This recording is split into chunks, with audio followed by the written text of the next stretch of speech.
Aula inaugural de Geografia. Sejam todos bem-vindos. Nessa aula de hoje eu quero falar sobre o primeiro dia de aula de Geografia. Sem sombra de dúvida, uma aula muito importante em que informações relevantes precisam ser passadas, um momento para quebrar o gelo. E muitos professores ficam ansiosos, ficam meio perdidos, o que fazer, o que falar. E eu já sou professor há mais de 10 anos e com o passar desses anos eu vim aprimorando esse primeiro momento com os alunos. Eu elaborei um roteiro, inclusive eu passo esse roteiro no primeiro dia de aula e no final eu faço uma atividade lúdica em grupo. Espero que essa aula possa ser um norte não só para os professores de geografia na sua aula inaugural, mas tenho certeza que também pode ser um norte para professores das diversas áreas do conhecimento. Então, vamos lá, vamos passar esse roteiro do primeiro dia de aula de geografia. Primeiro ponto, a apresentação do professor e da disciplina. Eu falo o meu nome e a disciplina que eu vou lecionar, escrevo no quadro, inclusive, o meu nome e a disciplina que vou lecionar. Em seguida, faço um rápido momento de acolhimento, pergunto como foram as férias, pergunto se alguém quer falar, pergunto se estão animados para o ano letivo. Sempre leio para eles uma frase motivacional. Em seguida, é o momento da gente conhecer os nossos alunos, de passar um pouco a palavra para eles. Se são alunos que eu já conheço, eu vou por fila falando o nome de cada um. Se é aluno que eu não conheço, peço que diga o nome, a idade, a escola de onde veio, a cidade de onde veio. Outro ponto importante do roteiro são os canais de comunicação, que eu passo para eles, que são os canais onde eles podem entrar em contato comigo. Na nossa escola existem os grupos de WhatsApp.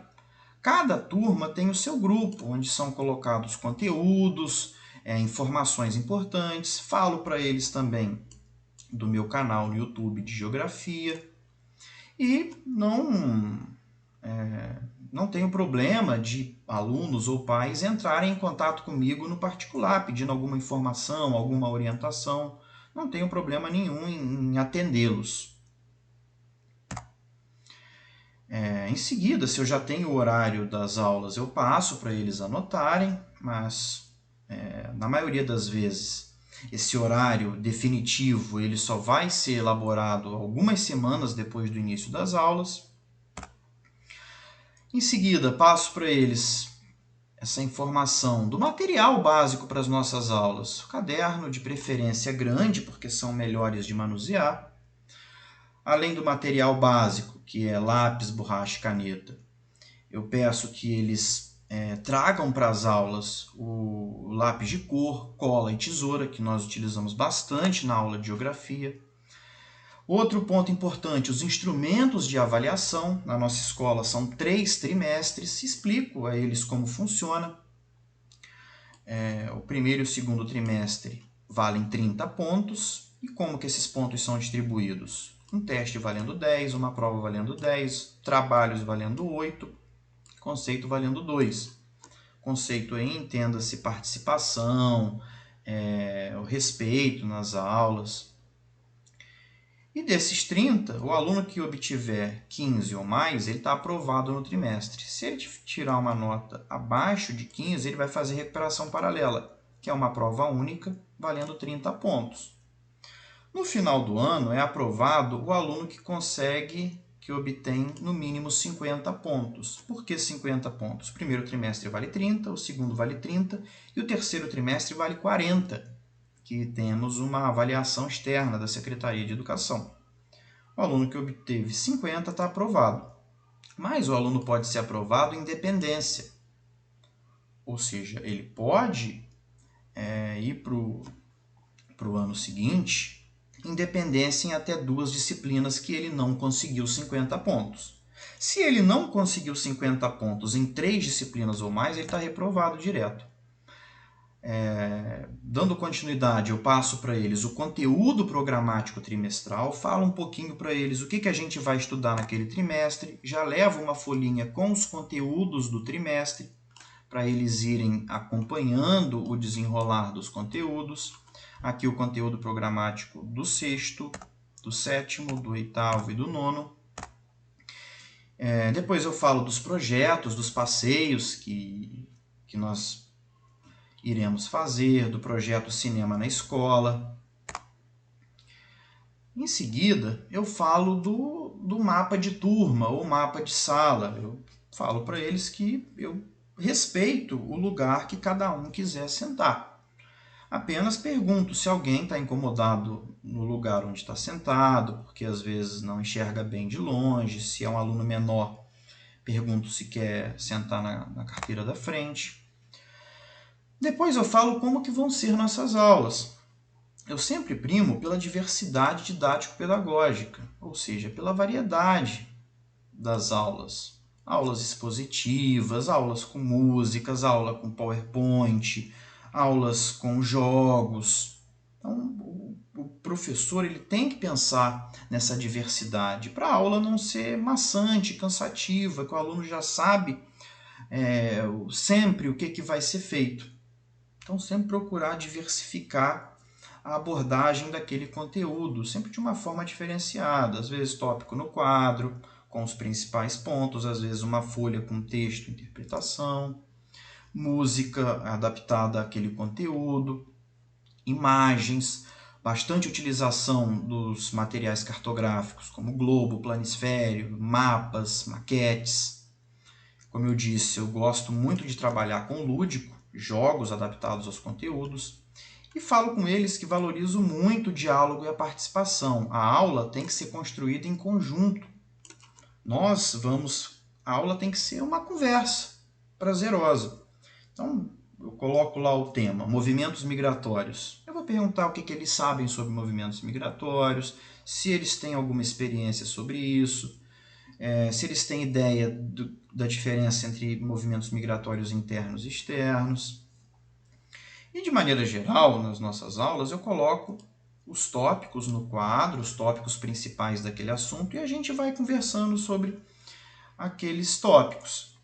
Não gosto de encher quadro com textos, acho isso muito cansativo, pouco didático, não gosto também de ficar ditando, porque os alunos, muitos deles ainda têm muita dificuldade ortográfica. Ao final de cada conteúdo, eu faço uma revisão no PowerPoint, e exercícios variados. A cada conteúdo eu sempre passo um exercício para constatar se aprenderam aquele conteúdo de forma efetiva. Ou é uma questão de múltipla escolha, ou é completar as lacunas, ou um texto para ser interpretado. Valorizo também a democracia na sala de aula, já falo com eles que vou fazer eleição para representante de turma, o que os deixa bastante animados. E, de fato, sempre gosto de dividir responsabilidades com eles. Que eles passem a ser também responsáveis pela qualidade das aulas. Então, dependendo do assunto que seja tratado, eu sempre vou pedir a opinião deles e o que a maioria decidir eu vou acatar, alguma data, algum trabalho para ser feito dessa forma ou de outra. Leio para eles também, vou listando um por um das boas atitudes para o dia a dia na sala de aula, postura na carteira, atenção à explicação dos conteúdos, sala organizada em fila, nada de bagunça, alunos juntos. É claro que vai ter momentos para fazerem atividades em grupo, mas no dia a dia, filas organizadas. Cuidado com a poluição visual, ou seja, manter a sala sempre limpa, evitar jogar lixo no chão, evitar também a poluição sonora, muito barulho, falação. Aguardar o professor sentado na carteira, porque quando bate o sinal para troca de professores, os alunos vão todos para a porta para pedir alguma coisa, ir ao banheiro, beber água, e isso atrapalha um pouco. Então, já no início, eu já passo esse ponto para eles. Aconselho que escrevam no caderno de caneta azul ou preta. Falo também da questão de banheiro e água. e sempre vai prevalecer o bom senso. É claro que eu não vou segurar ninguém que quer ir ao banheiro. E com relação à água, eu sempre falo, olha pessoal, não fiquem na porta quando eu chegar me pedindo para beber água. Espero terminar a explicação e aí eu vou liberando um por um. Não me oponho também a que levem garrafinha d'água para as salas. Não merendar na sala de aula, esperar o recreio para isso. Com relação ao uso do celular, também eu não vejo problema no uso do celular. Terminou a aula, eles podem sentar juntos para jogar alguma coisa, para utilizar o celular para fazer alguma pesquisa. É claro que tem que ter cuidado. Se tiver problema de filmar alguém, tirar uma foto indevida, é claro que aí a gente vai cortar o uso do celular. Então, eu sempre divido responsabilidades com eles. E assim, geralmente, eles atendem a expectativa. Falo dos cuidados com bullying. Então, passo para eles que qualquer problema que eles tiverem, o aluno está implicando, está me ofendendo sistematicamente, ou está me cutucando, ou está me ameaçando, peço que esses problemas que eles relatem ao professor, que eu vou tomar as medidas adequadas. E não mexer no material dos colegas sem autorização. Além das atitudes para o dia a dia, eu falo também muito rapidamente com eles atitudes para aprovação. O que eles devem fazer para chegar no final do ano e serem aprovados com êxito, com sucesso? Hábito de estudar em casa pelo menos 1 hora. Muitos já têm aula particular, então já tem aquele compromisso. Mas quem não tem, tirar pelo menos 1 horinha para estudar em casa. Não tem dever de casa.